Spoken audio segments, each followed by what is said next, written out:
Hi there, I'm Danny Henderson. Welcome back to my beautiful channel. My friend in the screen, my beautiful friend, is the one, the only, the intrepid global explorer, publisher, and author of 10 phenomenal books, Brad Olsen. Hello, my darling, how are you? Hey, Danny, I'm doing just fine and great to see you again. And thank you for having me on your channel. We always have such amazing talks.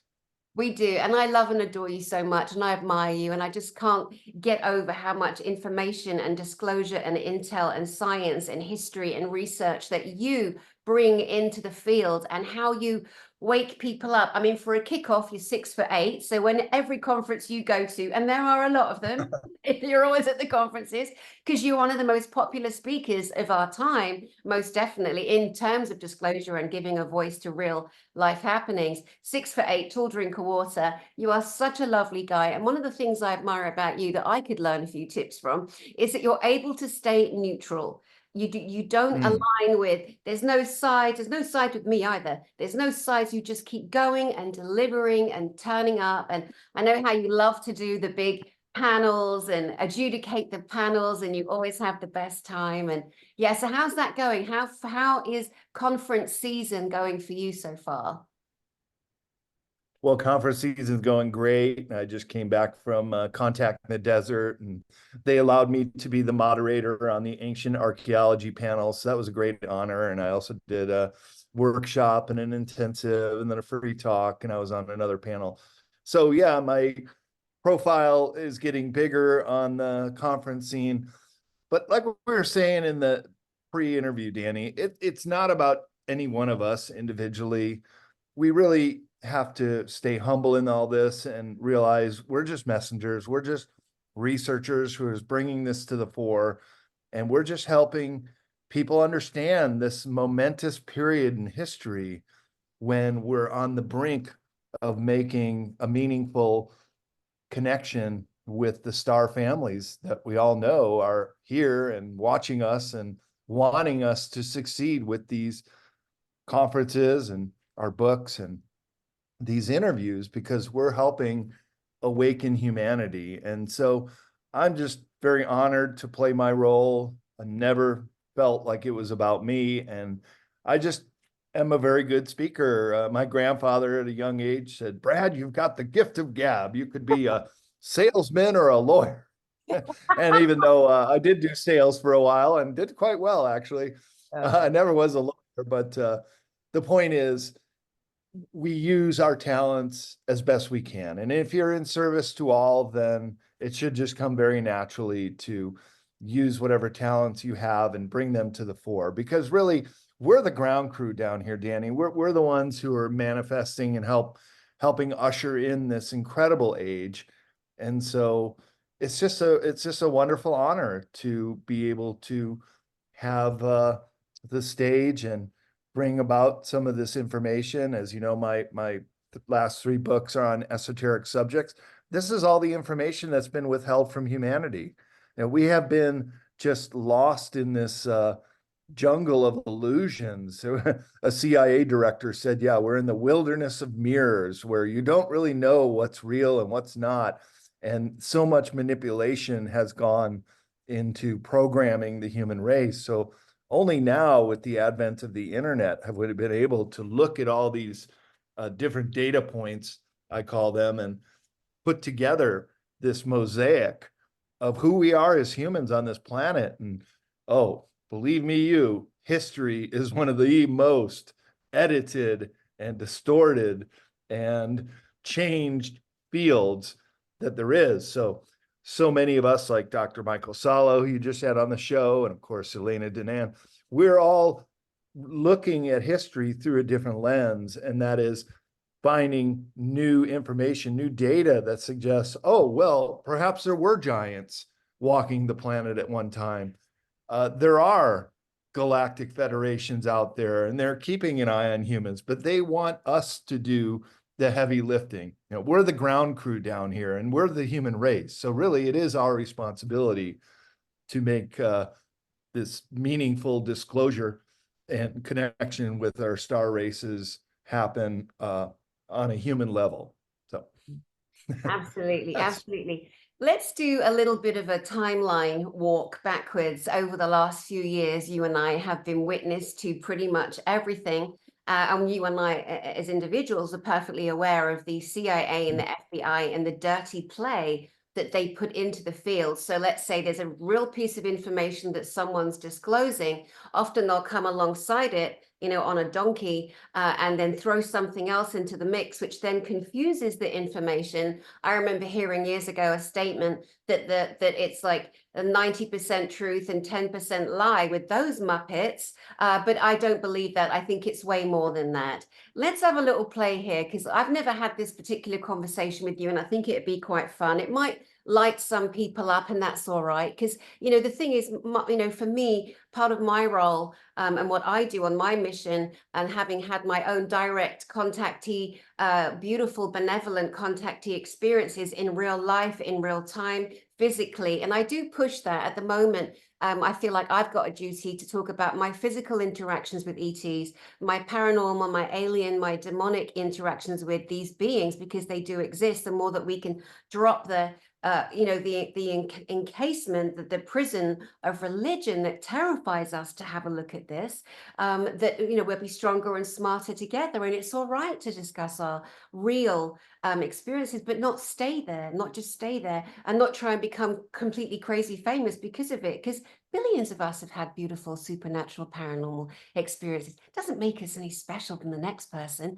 And I mean that. Then there's an illusion out there that you're trying to be an elite and it's just such a nonsense, and it's so annoying, and it wastes so much time. But let's go down the road a bit. Do you remember when all this chatter was coming out that John Kennedy Jr. hadn't died in his plane, or nor had Caroline or her sister, and they were coming out, and there was footage of them. And then you got the 107, he's really John Jr., and then Princess Diana, which I thought was really wicked to say, and I don't believe it at all. Princess Diana hadn't died, and she was in witness protection, and then Michael Jackson, wasn't dead, and Prince wasn't dead. And I think they were both bumped off, those two, Michael Jackson and Prince, but that's my own intuitive take on it. Again, don't get triggered, guys. We're all allowed to have our individual, communication. But what do you think of all that time that was happening 3 years ago? All this was coming out. What do you think?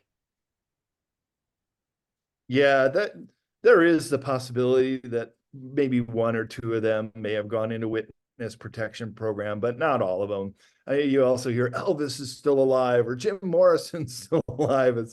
No, I don't think so. People die. It's just what happens. And yeah, they were great people and they left before their time, but that doesn't mean that they're all hiding and ready to come out. But I'll tell you, a lot of them did have very suspicious deaths, like Michael Jackson and Prince were both talking about the evils of Hollywood, and Prince was talking about chemtrails on Arsenio Hall just weeks before he passed. So it does appear that if you don't toe the line, Hollywood can make or break you. And if you speak out against some of the subjects they don't like, look, Chris Cornell and Chester Bennington of Lincoln Park, they were both discussing the whole child trafficking thing, and we're going to bring that to their audiences. And so that's a big no-no when it comes to the Illuminati group. I call them the Illumidonkeys, because that's what they are. They're just Yeah, uncreative donkeys who just want to yeah, control us and not give back what they've taken. yeah. So it can be a dangerous field, and even in our field, Danny, look at all the truth tellers from William Cooper to Phil Schneider, who came out at conferences talking about what they knew working in some of these projects, and they both had a horrific ending to their lives. So there has to be a lot of passion in what we're doing, and you're taking a chance at what you're doing too. Like you said, you can't please everybody. Not everybody's going to agree with your side, but I think if you come into these subjects with a pure heart and a pure mind, you just want to help people understand. I want to understand. I always look at it. I want to know this first for myself because I'm very curious. And then if I have pretty good information that a certain subject is the way it is, then I'll present it that way. But I have no incentive to deceive or make stuff up, or I'm just following the story wherever it leads. And oftentimes it's back to the Illuma donkeys. They are the control grid here in the Western world. And but their power is definitely fading. And this is the moment for humanity to really stand up, because we're now given this opportunity where we can share a lot of this information, and hopefully in a safe way that we're not going to even have our bank account seized or our car sabotaged, things like that. It seems like that is becoming less and less of a danger. And that's a good thing, because it shows that this network is starting to fail. And finally, we have the opportunity where we, the people, can rise up and reclaim our role on this planet rather than be the slaves they want us to be on this prison planet. We can convert this now. And I think Elena's right, with help from our star brothers and sisters, and we can convert that prison planet into a prism planet as we ascend into 5D and above, that we're going to start having these perceptions that we never had before as humans. But I think they were born with us, and we're going to be able to really start to accentuate our abilities. Say, for example, telepathy or astral traveling. I don't know about you, but my dreams have become so much more vivid every single night. And I do feel like I am traveling beyond my body, and our dreams can tell us so much about what's going on in the universe. So just be mindful that we are in this very transformational age right now. And I don't think it's any coincidence that you and I, Danny, and so many of our colleagues are at the prime of our lives, and we're in a position where we can help articulate this amazing period of time that the human race is in right now. Yeah, you're so right. And for me, it's about, for every single being, no one above another, my planet, your planet, our planet, that we are taking back. We are removing the scummery and the twattery at the top that was the leaders, the nectars, the nepotists that put themselves, that were born into long-term bloodlines. I believe there are 14 of them, actually. There is a reality to that. But there's so many of us now, they can't bump us all off. And then there's so much mind washing, brainwashing. There's so much fighting in between all the, and it just got so silly. But you have to look at the people who are bringing the positivity, who are bringing the evidence. Evidence is everything. And that's, for me, that's why I push so much hard physical evidence at the moment, so we can keep people, grounded and recognize, listen, it's all here. We are the greatest technology that we never knew. We are so incredible, connecting from the lower chakra up through the spine into the piezoelectricity that is our pineal gland, the things that we can do without outside help. We've always been programmed, it's outside, it's here, it's right here. And we're coming to know that. Now, I made a comment this week, I forget whose platform, it might have been Michael Sala's, because he interviewed me this week.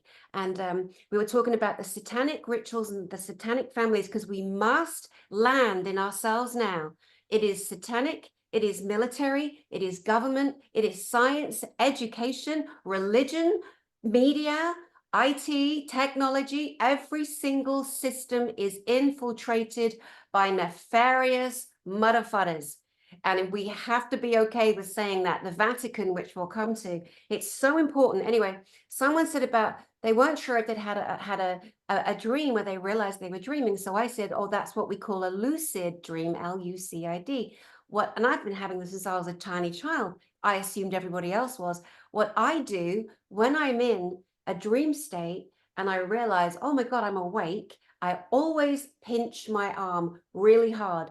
If it hurts, I'm obviously awake. If it doesn't, I'm in the dream state. Then I can fly, I can smack people around. I can do whatever I want, and it's interesting when you do control the inside of that subconscious part of you, and that the ability we have to release as spirit, as astral, as mental, as ethereal. So amazing. And then someone wrote a real lecture on, don't say pinch yourself. I'm like, oh my God, even that, someone's got to have a pop. Just relax, chill, Winston, chill out, man. People get so upset, they really do. But we are this absolutely incredible, buoyant technology. And again, when people really give themselves permission to not have to check in with Jesus, with God, with Allah, with whatever God they've been told is the only route through to heaven, which is not true. That's man-made conversation. Real love, we come from love, we connect back to it. That's God to me. That's creator energy. But let's talk about the ridiculousness of the popery, the papacy, the shirt lifting cardinals. And there's only a slight kind of mock there, but they are, some of them, so totally evil and corrupt and hurt and harm children and people. Because sex trafficking ring in the wild. Not sorry. And there is some ridiculous information coming out on the Vatican at the moment. Do share. Yeah, this is the old world order. This is the old structure that's trying to keep humanity enslaved. That's basically how religions, especially in the Western world, especially the Catholic religion, has been very careful in keeping people inside this mental box. Now, this isn't to say that practicing Catholics are bad people at all. They're not. They're very compassionate. They work hard. I'm talking about the top of the pyramid. And this is actually one of the problems with Earth, is that we have all these hierarchies. Just picture them as a pyramid. And the top of the pyramid, where the control structure is just inherently corrupt. And in the case of our government, in the case of our educational system, in the case of the medical system, this corrupt top of the pyramid is able to then offer their way down to the lower ranks, who just have to follow it obediently. And this is the case with the Catholic Church, who has been said to be the wealthiest organization on the planet, said to have priceless artifacts, and known to have this library below St. Peter's Basilica, the Vatican Library, which could have texts and maps and old books from the Bible that they're just not sharing with the world. So the Vatican protects its most precious secrets. There's no question about that.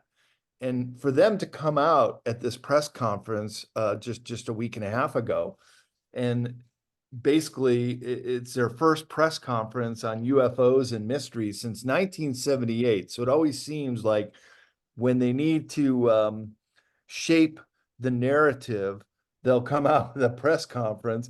And this last one, it's along the lines of aliens can be baptized. So I think they must know that something is coming down the pike very rapidly, and they don't want to become irrelevant, because they would be quite quickly. And so I just have to read you this quote from Pope Francis at the end of 2003. He says, and I'll imitate his high-pitched voice, that tomorrow an expedition of Martians came to Earth, and some of this came to us here at the Vatican. Martians, right? Green with that long nose and big ears, just like children paint them. And one of them says, "But I want to be baptized." What could happen? It was never the ministry of closed doors, never. So the Pope is saying, we're keeping an open door to aliens, and that aliens can be baptized, and that their religious structure, their organization, will stay relevant during this period of great disclosure. I think that's what's really happening here. And of course, they also make the distinction that there's supernatural phenomenon and that there are apparitions, and the aliens are kind of somewhere in between, and how the church will deal with potential encounters in the future. That was also said in this press conference, that there is a doctrine of the faith for discerning between apparitions and other supernatural phenomenon, going to great lengths to specifically say that the church is recognizing that there are supernatural phenomenons, but that apparition, say, of the Virgin Mary, the way she appeared at Fatima, and other apparitions, also Lourdes, France, that that those are real, that they're backing those, and now they're introducing supernatural phenomenon, which I take to mean that they're also including aliens into this picture. And that's very peculiar because now, sure, it's a doctrine of faith, but also they believe that there are going to be encounters in the near future. I don't think that they would go to these lengths, Danny, unless they felt like we're going to have this meaningful contact and that they want to have a say in the matter. In fact, they're backing a new documentary at the Cannes Film Festival. Get this, with the title called God versus Aliens, like it's some kind of contest or a boxing match that God and aliens are getting in a ring, but it's premiering at the Cannes Film Festival this summer. But Oh, it's said that it will God. reveal some of the Vatican's secrets about UFOs. And we know that the Vatican has been very outspoken about looking into the universe. They have an observatory in Rome and also a high-tech observatory in Tucson, Arizona, with the acronym Lucifer. That's how it came out. But I'll tell you, I was doing some notes for another interview on this, and I typed in the keyword Lucifer Vatican Observatory Lucifer, trying to get the acronym meaning. It's already been scrubbed from the internet. You cannot find the name of what Lucifer stood for. So they're actively controlling the narrative as far Yeah. as what you can find out. And why would they use a name like Lucifer? I did find out what it meant, and it's a very, very long name, but it does spell out Lucifer as an acronym. You know, I don't know if you still anymore, if anybody wants to do this. If you write the word Illuminati backwards in a Hmm. browser, it takes you right to the NSA, you know, because they're all the big, they think they're so funny and they're so clever and we're all so dumb.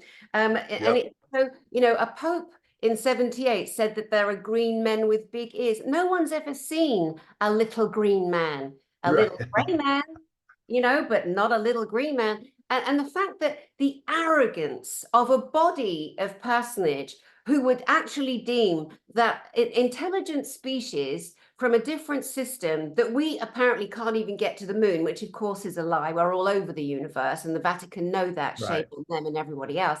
But that they would assume that beings that come to our planet would have to be baptized Mm-hmm. via the gods that run our world, so we've been told. And in Yeah. order to be saved, in order, what absolute arrogance! It's just Yeah. unreal. It's like the Pope in a Pope-mobile spaceship. I will baptize the whole of the universe because you're all losers and you have to do what I say. You know, it's just beyond stupid. And when people can drop the fear and panic of being wrong about the religion they're programmed with, they'll see the humor in it too. You know, and I know for a fact that the Pleiadians, let's say, for example, let's say Thor Hanaredian, you know, who's a beautiful military physical man. He's not a wishy-washy cartoon, you know, like you see all the blonde, funny, cartoony ones that people put out there. And then they put these funny AI voices and pretend that they are speaking to the alien. That's so funny to me. But Thor Hanaredian confirmed that, you know, a lot of the people in his star system, Pleiades, they believe in a creator consciousness. You know, Right. but it's not a label on it, and none of them are threatened to be going to hell, or you have to go to the Vatican, or and if you look at the Vatican and the despicable, disgusting behavior, how dare they in the systems take our heritage? They took history from us. They stole and still technology. They take and take. Apparently, it's 80 miles of underground tunnels. Who knows if that's true, but I know they're there. They took books out the Bible, the beloved Mary Magdalene, who had a physical Mm-hmm. relationship with Jesus Christ. And they're so scared of everybody finding that out. Oh, don't say that, you know, blasphemer. It's just got to the point of murder and rage and violence.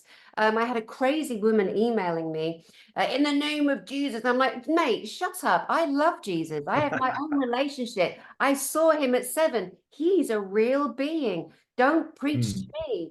And we're, as individuals, we have an individuated soul spark that's come from the creator, and we get to choose and pick and feel and explore and try other religions, as I personally have done, without being dictated to. But the little green men is just beyond a joke. But the program is so brilliant. Us humans, the worst thing for us is isolation and shaming, right? And so to stand strong like you and I do, it takes such courage. And then for people to kind of really feel, you can feel the resonance of someone. Are they telling the truth? What are they telling these things for? But there's way too many of us now. They can't kill us all, and their time is up. And all they're trying to do now is build their underground bunkers, because they know, as all this information is dropping, we, the people across the world, we're coming for them, and they can't leave the planet. They can't get off the planet in their craft. They're going to get handled by the Galactic Federation of Worlds and others. And by the way, the Galactic Federation of Worlds is simply a military faction of races that don't want anything happening to their star system either. They are not an elite controlling group. I would have nothing to do with them. I'd be saying, stay away from the Galactic Federation of Worlds. They want to control the planet. No, that's already been done. They're here to support, but they're not going to save us. We got to do what you and I are doing. Speak out, drop information, be passionate, claim the source, name the source where possible. You mentioned the Cannes Film Festival. Isn't that interesting? It's like the highlight in France, the south of France, normally in May, every year. It's such a big event. Oh, the Cannes, or my film won this at Cannes, and it's so great that they're trying to infiltrate that too, to try and have a voice. But no one's listening to you, Vatican. You've ballsed up. You've abused your privileges, and we're coming for you, and we're coming for the information and our history and our books and our technology. It's so wrong what they've done. And they will stand trial, and they will be judged, and they will, some of them, do jail time. That's how it works. Let me see what else. Oh yeah, I was going to say, you mentioned that the supernatural acknowledgement of either physical beings or apparitions. Well, let's mention the fact that the Vatican literally, and you can look it up, everyone, because that's not hidden or redacted, they literally have a department of demonology. And they have a trained team of priests that do literal exorcisms. What do they think they're trying to cover up? While we're on the subject, aliens and demons and aliens are not, angels, demons, and aliens are not the same thing. It is another psyop that religion peppers in. Oh no, that was a demon. No, you didn't see a beautiful Pleiadian. That was a demon pretending. How the bloody hell do you know? Be quiet. It's so annoying. It's so annoying. What do you think we can do in terms of pointing people to good literature, good, footage to look at, the books that you've written? Like, let's help them out here with a bit of, subject matter that we've been discussing. Where can we send them? Well, that's kind of you, Danny. And I would also say it's really all of the wonderful speakers that you have at GSIC, Dr. Sala, Alex Collier, Elena Denon, so many authors that really are putting their lives into their works to help humanity understand this incredible moment of history we're going through right now. And Jean-Claude and his films. I mean, we're working in the mediums that we're good at, and mine are in books. And I do 3 books in the esoteric series: Modern Esoteric, Beyond Our Senses, which is looking at all the esoteric traditions in history up to this modern time. Then book 2, even though you don't have to read them in order, each one is a standalone book. Future Esoteric, The Unseen Realms, gets into the secret state, how the UFOs have been covered up, motivations why, but this incredible technology that has been kept from humanity for a long time, but is slowly starting to roll out, but not at the scale where we need it. Of course, a lot of that technology is bottled up in black projects. So if we can get that released, we would become a Star Trek nation. And Future Esoteric also has a section on utopia to give us some perspective on what a world at peace could look like, and using this technology in a way that it's not harming or damaging to the planet. And then beyond esoteric, which are mostly subjects that are pertinent to this modern day we live in, and so many other subjects that also come to the fore, more about Antarctica, which I went down to 5.5 years ago, and really weird things like the black goo, what that is, a sentient life form, which, as you know, in my presentation at GSIC, I bring up the Falkland Wars at the end, which was going down there.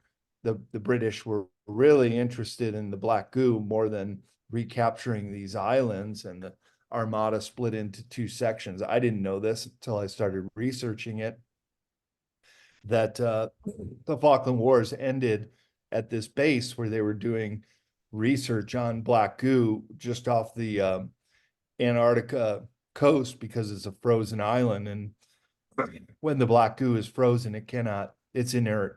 It cannot act. But they took it back. They backward engineered it in the UK, and it got loose in the late 1980s. Now it's been weaponized. Now it's what graphene oxide has the AI or intelligent function in. It's the ferrofluids, but it's also being sprayed on us in the chemtrails. And I would also argue that Morgellons and some of these new 21st century diseases are what this black goo has become in a weaponized way, because the controllers of this planet, they've stated in no uncertain terms that they want to depopulate. Look at the Georgia Guidestone said to maintain humanity at 500 million people. Well, that's about a 90% reduction, because there's 8 billion of us on the planet right now. Mhm. So they're stating their goals. And this is why I think the Vatican is coming out with this press release lately, because we live on a free will planet, because we each have the ability to make our own decisions in a free will kind of way. They wanted to always influence that decision. They wanted us to build the prison of their making, because if we're too stupid to understand what they're up to, that's our fault. And they'll even make fun of us. It's called ritual mocking. Mhm. But they'll put it out, this narrative that they want us to believe and for us to construct in all their mainstream media. You see it in movies. Even the black goo is in a bunch of movies, going all the way back to the movie The Blob. Remember that in the 1950s? That could be that consumed people, and it just got bigger and better. And so many other movies, and even in the TV show X-Files, featured the black goo. So in a free will planet, they have to give us the information about what's really going on. But they disguise it as saying, well, this is just a fictional account, or this is lyrics in a song. Don't pay much attention to it. But really, we do need to pay a lot of attention to it, because they are telling us what they're doing. And so by decoding all this and getting to the bottom of what this agenda is all about, and they have already captured our government entities. I think it's really disingenuous when people say it's the government doing all. No, they're a captured operation. It's the Illuma donkeys who have gotten all the money and can basically control all these operations the way they want. But that control structure is starting to fall apart, and they have abused their right and privilege to be the leaders on this planet. We don't need them anymore. We want them to step aside. And even if they're giving us these press conferences about how we can baptize aliens, it just doesn't matter anymore. People are just going beyond that mental construct, that it doesn't fit anymore. It's not useful for us. So we're going on and we're creating a new construct. And that's what the new Earth is all about. I love Dolores Cannon, who passed away a few years ago, but she would often talk about the new Earth. And it's really all of us starting to understand these very heady subjects.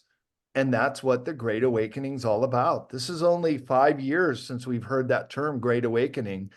And it really is sweeping the globe, and it's completely independent of all these control structures, because we have to wake up and see that we have been absolutely abused by these controlling elite that have cornered the market when it comes to money, real estate, controlling the police forces and the military of the world. They thought they were invincible.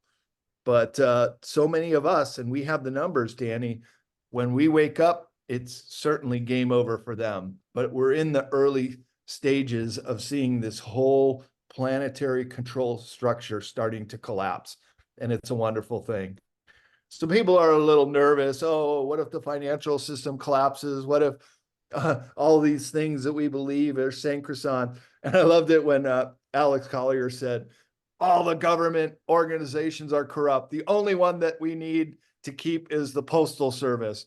Let all the rest of them just collapse because we just don't need them. And I have to agree with them. We're kind of at that stage. So we shouldn't be fearful or upset when these things start to collapse, but to just envision the new earth and our role in it and how we can make this an equitable, fair, and beautiful planet for everyone and generations to come. You're so right. And that was such a beautiful multi-layered drop that you gave there.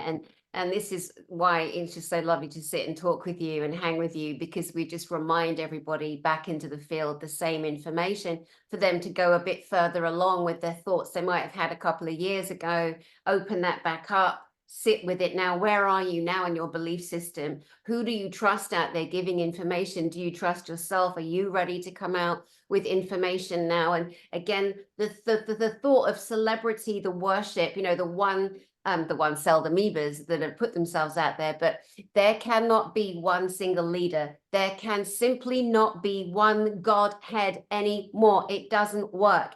That is how everything has become corrupted. We as a community, as a collective, we come together, we decide. And if people can't believe that, well, that's all right. You can watch the rest of us bring the truth of that, because we're not stopping and we're just mowing everything down.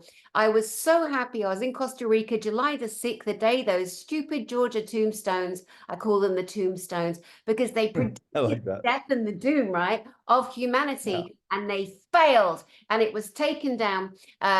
Several different stories, but I think the Galactic Federation of Worlds, the physical entity with the physical people, you know, looking out for us, did a laser, a weapon to take it down. Regardless, it was written in so many languages, and it was a dictatorship, you know, because the assholes that took over the world for a period of time, and they did, but they know there's a prime directive, there's universal laws, and they know how it works. So they have to play along in order to get away with it, to force consent, trick us, you know, in many different ways. And when those stones got kicked down, I was like, yes, this is the start. This is our Twin Tower moment, you know, almost like getting it back and showing them, you know, what time it is. What else did you mention here? You mentioned Jean-Charles Moyen. You always call him Jean-Claude. It's Jean-Charles. Oh, I do. Jean-Charles. Yeah, of course. Jean-Charles. And, you know, his information is just so important. Another great leader on our planet. And he's been able to prove with evidence, to the point that 1988, 1982, there's a period of time where he was on the radio in Paris. It's recorded, 18 years old, terrified for his life, but knowing I've got to put information into the field in case they kill me. But he's already had men in black chasing him. His information is validated. And so now he can stand alone as the first proven secret space program soldier that's been out there putting information in the field, because he's got evidence. He's not just telling an experience. And not all of the SSP guys are lying. Of course they're not, you know. But Jean-Claude, oh my God, I can't believe I just did it. Jean-Charles. He's so great. You also mentioned the Falklands War, you know, and how many of the British, you know, military were involved in the Falklands War, time of Margaret Thatcher, who I thought was a complete old bag, because I remember watching my great auntie Jessie sobbing and crying and not understanding, and her saying to me, oh, she's a terrible, terrible, terrible person, you know, and to some of the older generation she was. But enough about her. Falklands War, I used to have a horse called Malvina. I know that Malvina was one of the islands, or Yeah, yeah, and she was a those beautiful white Arab. Argentinians name it. Oh my God, she was a nightmare to ride. But we never knew until I never knew until I think your presentation last year at GISIC. And just to point out, you've been a prolific speaker both years at GISIC, and we love it. We love it when you're there. You're so loved. You're so loved, Brad Olsen. But yeah, I hadn't heard that the Falklands War was a screen, as most of the wars are, a screening to what the real agenda is, and it was the black goo and that technology. Oh my God. Yeah. And I want to say as well, while we're looking at, I just saw a program, I just saw there's a YouTube channel, the bloke's as mad as a box of frogs, he's funny. He calls himself Mr. Biffo, I think. He's quite eccentric, and he's got a lovely wife with a really nice name. Anyway, they're on YouTube, and I think their channel was called Digitizer, and they just did a drop in the Canary Wharf. The Canary Wharf is one of the little islands off of London. It's in London. It's just over the river. It's a little area. Years ago, I was the nursery nurse and governess to, there were two men. And here we go. The minute I tell people about things in the past, they're like, she's in on it. Oprah's funding her conferences. Like, be quiet. But I worked for this they're billionaires. I was at college, so I was in my 20s, and I worked part-time. And the family are called the Reichmans, and they are Orthodox Jews. So I got to live in their house, one of the daughters' houses. The men were called Barry and Paul Reichman. And it is said that when the Canary Wharf, the Docklands was being developed, it then fell into disarray again. And these Jewish men, the Reichmans, came along and they created what we now see. And part of that being apparently Canary Wharf, which I think was their main focus. That's what I was told when I lived with them. You cannot believe the Illuminati, or the Lumadonkeys as you call them, like everywhere, the signaling, the symbolism. And that to me is a classic 15-minute city, a hell, a dystopia of here's where you live, here's where you work, you can't go for a walk. They're just not doing that. They are not allowing it. They have no right and no jurisdiction over our lives. Bloody failures. But yeah, so I invite people to have a look at Canary Wharf and those kinds of things, and look at, across the world. And people are really so lazy, and I do mean that. And it might trigger a couple, and that's fine too, because I'm on the receiving end of abuse when I've said things, and then someone out there has said, oh, Danny Henderson said this, and she's done this and that, and it's a complete lie. I've never done what has been said, and then people just go, oh, well, and they, get on the phone to Doris and Lily and John and Barry, and they all start talking nonsense. Then they raise a hatred, and they all start putting negative into the field, and that's how, and then we all get off track. But the CIA, FBI, the controllers, that's what they want. They are brilliant. Yep. Like, look at those idiots all fighting. Look at them. Ha ha, we don't have to do a thing. Let them all kill themselves and fight and split up and hurt each other. And, it's crazy. We're all idiots, and myself included, for getting involved in some of that, nonsense. But at this stage, it's so important to raise or everything that you do and have. And I know that you're doing Billy Carson. I haven't met Billy Carson. I don't know him. I love his voice, but I see him everywhere. He's on Joe Rogan, and at least he's a better voice than some, I think, who've been out there because again, the minute someone gets hold of the real UFOs, the real truth of our planet, not everything they say might be 100% correct, but let's people start opening their minds, but not look at them as gods, not look at them as the entire truth. Those that haven't had proven experiences, like Elena Danan, for example, or Alex Collier, or Tony Rodriguez, or Jean-Charles Moyan. These are really grounded people. And I don't know Billy's experience, but I like his voice, and I hope he doesn't promote anything grey, because I'm like, oh my God, no, it's the grey agenda, But I know he's brought out a film called, and you said he's of that, him, and you said he's of the highest integrity. He's got an Anunnaki film coming out. And I haven't seen it. I don't know what so I can't wait because you're announcing that tonight, right? Yeah. I'm going to get on the stage and talk about my series called Antarctica, Secrets of Antarctica, which was produced by Billy Carson's production company, Forbidden Knowledge, that just came out a couple months ago. And we'll introduce Billy and Elizabeth Carson in their new film Anunnaki here in Las Vegas at the IMAX theater, and they sold it out, hundreds of seats. So it's quite an honor to be able to give them the kudos they deserve to bring forth this film. And what I'll be saying is that with Secrets of Antarctica and with this film Anunnaki, we are coming across new evidence. We're coming across new knowledge of who we are on this planet, the physical planet itself, like Antarctica, what might be under the ice.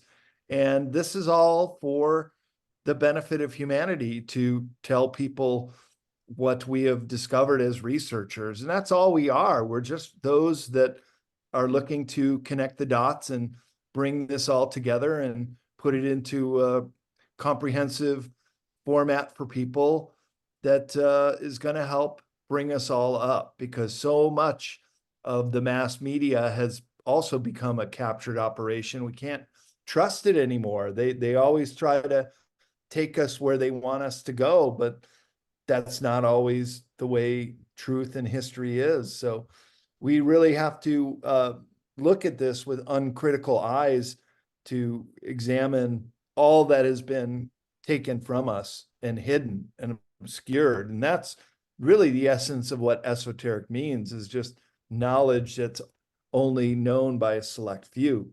So it's our desire to take this back and say, no, this belongs to the people. This is the real story of who we are on this planet. And we all have a right to know. We deserve to know. And so that's why I think the work that you're doing, Danny, and bringing together people at GSIC and your interviews, I mean, we're all contributing in the way that we're best suited to contribute. And that together as a whole is going to bring us into this momentous period of human history. It's already started. It's just what an incredible time to witness this great awakening, and so many of us coming to it. Even when you have the Vatican doing these press conferences and still trying to steer people in their direction. And let's face it, I don't see the Illuma donkeys going out without a fight. They're still going to try to bring up some crashes or whatever way they can try to stay in power.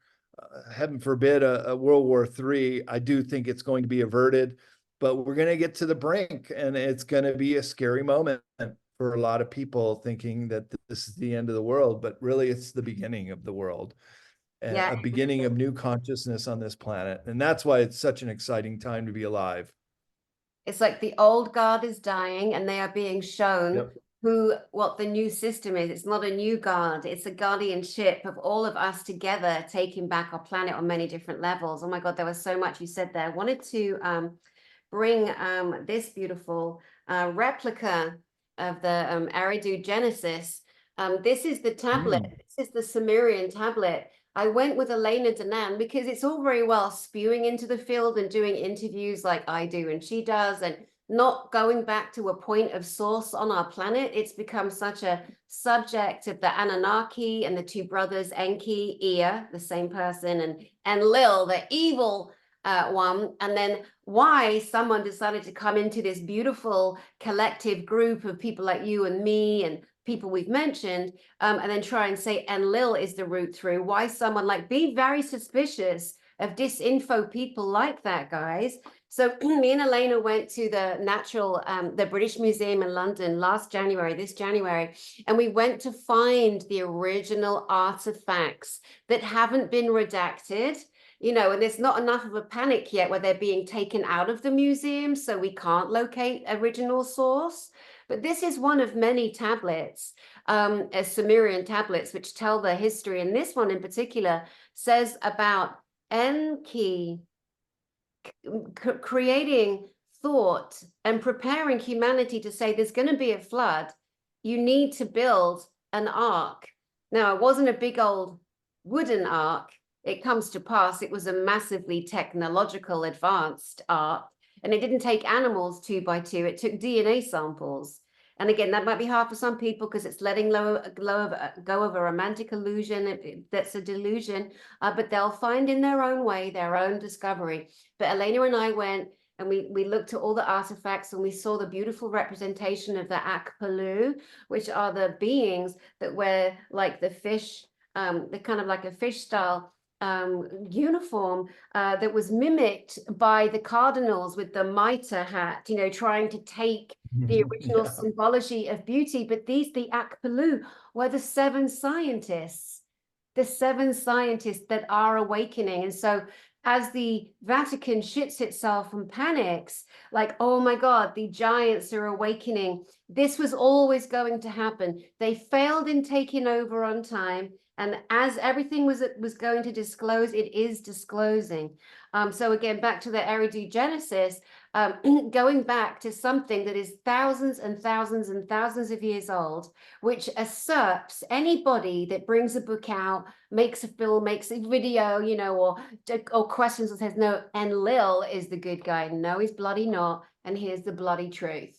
So, you know, and I think we, as individuals, we need to be, you know, finding research, sourcing, reading, trusting, just instead of sitting back eating our Cheetos and just clicking on to the next YouTube video and saying, oh, I used to like him, but I don't like him anymore. Oh, I don't like that he said that. I got triggered, you know, because ultimately people will only mostly remember how we make them feel, not necessarily what we say. And there is an energetic imprint that we live, you know, and you just got such a great way about you, Brad. Everyone loves Brad Olsen. Everybody trusts Brad Olsen. Brad Olsen's a great friend to everybody. And you are. And I was saying to Michael Saller the other day, one of the things I love about you the most is that you have mastered neutrality. You really have, haven't you? Yeah, well, I feel like we need to mend the bridges and not separate us more. It should be a coming together in the Great Awakening. And yeah, of course, we're never going to have everybody on both sides of the coin. There's always going to be some back and forth about who's right, who's wrong, what this entity might have had as a motive or not. But I stay out of those conflicts, and I just don't have that information either. So I look at what I know I can verify, and that is largely by traveling to these locations. Yeah. And I'll tell you, Danny, when you're standing in front of some of these megaliths that are as big as a house, and you can put your hand on it, and you can see the seam of the connection with the other rocks. I mean, that leaves a very strong and lasting impression. And that's what I think is the real hard evidence that I can bring to the table and say, look, there was high technology on this planet a long, long time ago. How come we're not talking about that? How come we're not talking that 20-foot giants were found buried right next to Sacsayhuaman or Cahokia Mounds or other locations? So a lot of our prehistory has been obscured. We're just put in this cookie container model that all civilization started in the Fertile Crescent in Egypt, but all the archaeological findings now are dating that older and older and older, including Göbekli Tepe in Asia Minor, now all the way back to before the Ice Age. You've got underwater ruins like Yonaguni off of Okinawa. How do you build a megalithic structure underwater? I don't think that's possible. So clearly there were high-tech civilizations on this planet, and we're just putting out the evidence that it was there. And why do you think Graham Hancock got so much blowback for his show Ancient Apocalypse, just showing the evidence that there were these high-tech civilizations? And I had the great honor of sitting next to him on a panel at Contact in the Desert a year ago. And there are certain things that we can say are just not of an archaeological importance. So, for example, the Eye of the Sahara out in Mauritania below Morocco, yeah, it's a round, big structure, the Ricat structure is what it's also called. it's just a natural phenomenon that sometimes volcanoes create in perfect circles, and there are other events. It's not Atlantis. I've looked at the videos. I've not been there, but looked very closely at the videos. There's just no artifacts found. So you really got to follow the evidence and see where it leads to. And Graham Hancock and I both agreed it's just a natural phenomenon. I do think there was an Atlantis. There is certainly evidence for that. And uh, I won't have it done this year, but I think next year I'm going to have a book and a presentation on underwater archaeology. So I'd love to come back to GSIC and let people experience that evidence that not only was there this high-tech civilization on the planet, but it's right there below the water and below our feet here on planet Earth. So for all to see and allow them to make their minds up whether this is how we evolved to this point, but a memory of these ancient civilizations as well. And I know Elena has done a lot of research on ancient civilizations too. And we've compared notes, and she's given me some good ideas and avenues to research as well. So really grateful for you bringing us all together, Danny, and giving the opportunity to present our information to a very receptive audience. You've got the greatest people coming to the GSIC conferences, and I know it's going to be a huge, raging success this year as it has in the previous years. So Thanks, Brad. thank you for giving me a voice too, and having this conversation with me today. I think we covered some great ground here. Yeah, we definitely did. And you've always got an open invitation on this channel, Brad Olsen, that's for sure. And the last 2 years at GSIC, you did absolutely amazing. And I remember we were all in the green room. I was in the green room with you and a couple of others. And you were already talking about the presentation you just mentioned about the Neolithic, the underwater, the structures. And you were already, you get so excited about things. It's so I great. do. But also what I like about you, same as Andrew Collins too, because he takes his time on things. He just did a whole thing on Karen Tepe, the other temple structures across from Göbekli Tepe. He's got his book coming out in November. He'll come back on my channel and talk about that. But you get so passionate, but you don't ever run. You do the due diligence, you do the study, you make sure you cross-reference, you talk to people. And so, you know, and there's proof right there. It's over a year ago you were talking about this, and you know that you're not going to be ready until next year, let's say, for it, because you know what it takes to gather a body of evidence because of the responsibility as well, because you are respected in the field. You can't afford to get it wrong. Yeah. And I don't want to get it wrong. I want it to be as comprehensive as I can make it, because we don't want to waste anyone's time here. We want to get it right the first time and give good information. There's no reason to try to gloss it over or embellish. It is what it is. And that's the great thing about archaeology and following the evidence. You're just looking at the clues and looking what's out there and putting it together. And we know that there has been a concerted effort to control the narrative and keep us in this box that there were no high-tech civilizations ever on this planet. But that old model has fallen apart, and the evidence is there to show that it's not true, that there was a lot of high-tech civilizations on the planet, not just Atlantis, but others. Lemuria, even all the way back to Hyperborea, millions of years ago, with seams of coal that have gears found in them from the millions of years ago in Siberia. I have pictures of it in my book, Modern Esoteric. So that's it, Danny. We're just putting the evidence out there, and it's good, solid research and evidence, and let the cards fall where they may. But yeah, if we're redefining history as we know it, then that's what we have to do. And people will be all the better for it if they're given the truth, and we all deserve the truth. 100%. Never a more honest word said, Brad Olsen. Well, let us know again your new series that's coming out on Antarctica. And did I hear you say that you are going on another expedition there soon and you need some funding for that? So let us know what you need. Sure. Yes. So the Secrets of Antarctica just came out on Forbidden Knowledge TV. You can go there and see it. I'll be introducing Billy Carson and Elizabeth Carson tonight for the debut of Anunnaki here in Las Vegas. And I had a venture capital group come approach me a couple of months ago. Their name is VC Cross, and they want to raise $10 million and send me back to Antarctica with a film crew to go to all these places that I talked about in my presentation at GSIC and get boots on the ground. This is again, getting the evidence, compiling it. Look, if say we go to the pyramid and it's nothing but just an attractive nunatak mountain, well, I'm gonna have to say that and let people know, hey, I climbed it.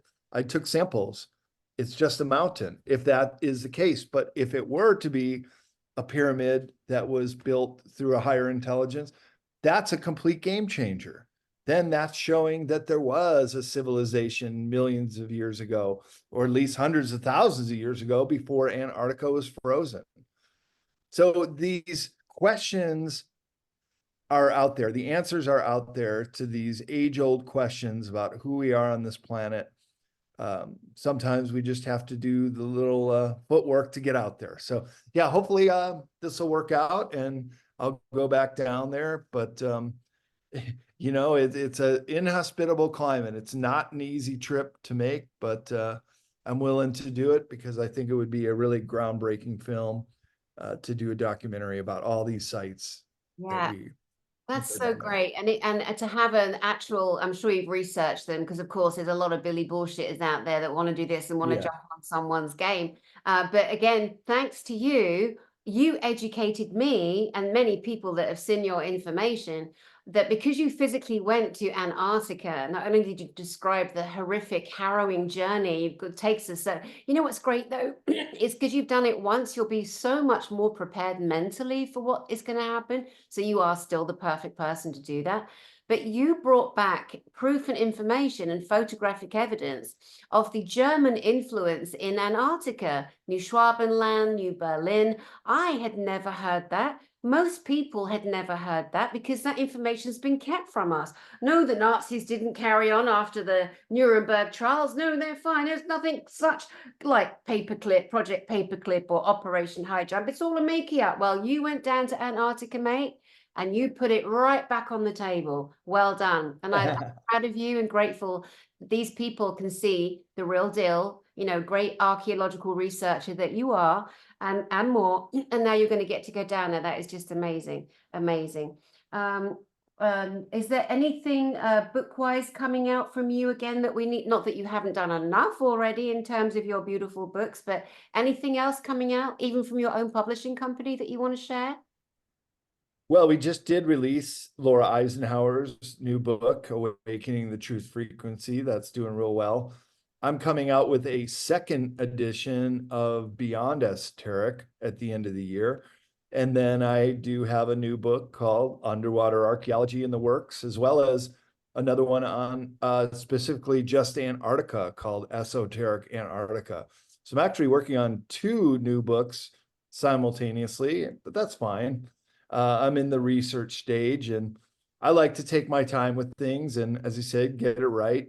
So yeah, it does take me a couple of years to come out with a new book, but I think I always deliver a package that's worthy of something that I would value putting on my own bookshelf. And that's kind of what my philosophy is when it comes to publishing other authors too, is a book that I would treasure and value having on my own. So that's basically my motivation as a book publisher. And I love to see it when a new book like Laura's really hits its stride and people can read it and get more information from Laura that they couldn't get from her presentation.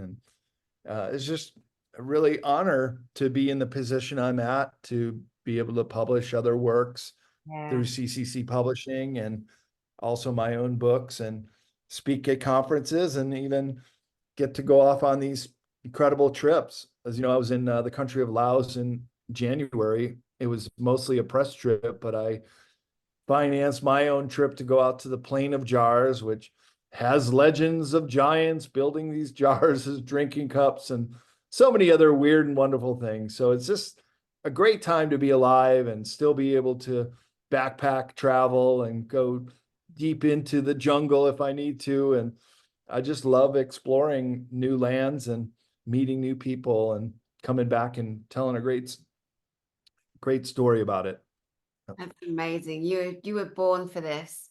You were absolutely. It kind of was. Who says the tallest giants in the world don't have the most? That's so true. I wanted to you raised something there again, really important as we're dropping intel. The other day, I can release this because it's fine.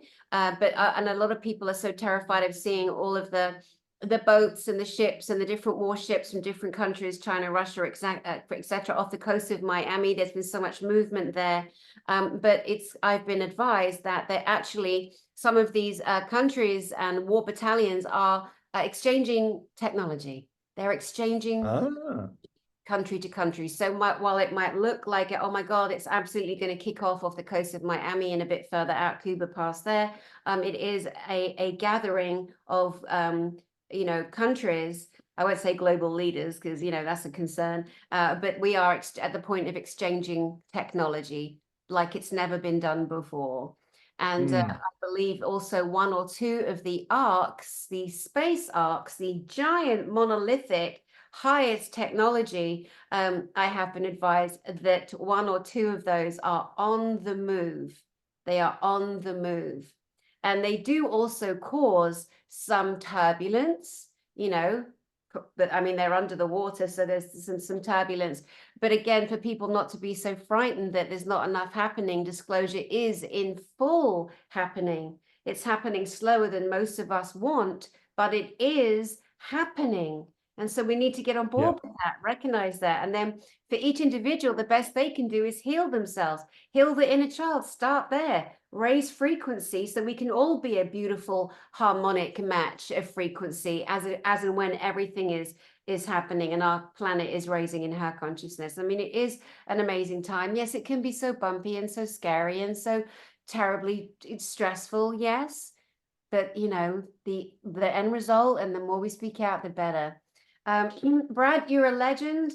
Let me come back to you just quickly now for a final message to the audience. Oh, thanks, Danny. And you're so amazing too. Just what we've been saying the whole time. We're at this incredible moment in history. Try not to get too out of shape. Don't go to the lower emotions of fear or anger, or think that the world's going to end in World War III. It could be a fear tactic just to get us to the brink, but we are entering a beautiful new phase of planet Earth, one that the human race has never experienced before, and that is of freedom, of justice, of saving this planet and saving the human race, to bring us into this age where we can be a partner with high technology rather than its slave, to partner with the higher ET races who are here to also be of service. And that's what we have to be on an individual basis, is not succumb to the fear and don't be angry with what you see around us, but also to be in service to all and just do our best to help your fellow mankind. And on whatever level is best suited for you, we all have a little skin in the game because we're all humans. We're all alive at this very incredible, pivotal moment in human history. And just don't forget that even if it seems like a hopeless situation, it's not. And we're going to come out of this. And it's going to be a wonderful, beautiful experience to see the human race finally rise up into its position and shake the yoke of this oppression to be reborn with the planet in the new Earth. Beautifully said, Brad Olsen. So CCC Publishing, and sir, it's been an honor, as it always is. I admire you so much. I'm so grateful that you had time today out of your private life. and bless you. And again, Brad, always an open invitation on my channel. Anytime you want to come on and share what you're up to, there's an open door, darling. Oh, thank you so much, Danny. I really appreciate you having me on and all that you do for the community as well. And till we see each other next time, just keep on keeping on, and we'll cross paths again, I'm sure, and we'll be that much more advanced as things progress at a very breakneck speed sometimes. Yes, definitely. Thank you, Brad. And to you, beautiful audience watching, thank you for sharing time. Thank you for gifting us your time. It does mean a lot. Please feel free to subscribe so you can keep on keeping on with beautiful people like Brad Olsen and the other great, legendary, brilliant people I have on my channel, which I can never quite get over. I can't believe how lucky I am to be able to bring you guys the most amazing people with the best information, with the most loving hearts and caring, deep soul, family, connecting humanity together. All right, my name is Danny Henderson. I do send you my love from my heart to yours, and I will see you soon.